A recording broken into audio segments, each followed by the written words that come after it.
Let's make not so aesthetic mango cheesecake. For that you need lots of mangoes. Make puree.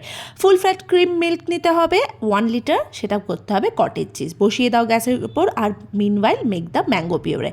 Take some digestive biscuit, crush it properly, take some butter and melt it and add it on the crushed biscuit. আমি নিয়েছিলাম, আমি খুব lazy হওয়ার কারণে আমি room টেম্পারেচারে নিয়েছিলাম, আস্তে আস্তে মিক্স হয়ে গেছিলো।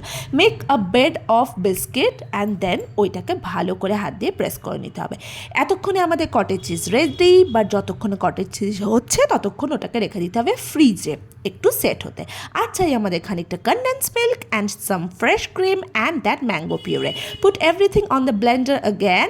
আর কি করতে হবে, অর্ধেকটা ম্যাঙ্গো পিউরে আমাদেরকে সরিয়ে রাখতে হবে আর অর্ধেকটা পিউরে আবার ব্লেন্ডারে দিয়ে দিতে হবে। আর কি নিতে হবে, আর নিতে হবে কটেজ চিজটা একদম পুরো জল ছেঁকে, ভালো করে জল ছেঁকে আমরা নিয়ে নেবো কটেজ চিজটাও। তারপরে ব্লেন্ড খুব ভালো করে ব্লেন্ড করে মিক্সচারটা রেডি হয়ে যাবে। এইবার ফ্রিজ থেকে বের করে নিতে হবে বেড অফ বিস্কিট, তার উপর দিয়ে দিতে হবে এই পুরো মিক্সচারটা, প্রপারলি প্লেস করে দিতে হবে। আর লাস্টে বেঁচে থাকা ম্যাঙ্গো পিউরেটা আর একটা লেয়ার উপরে সাজিয়ে দিতে হবে। সবটা সুন্দর করে দিয়ে ঢাকা দিয়ে ফ্রিজে রেখে দাও। আফটার সাম টাইম একদম সেট হয়ে যাবে, বের করে 3টে লেয়ার পুরো কেটে খেয়ে একদম এনজয়।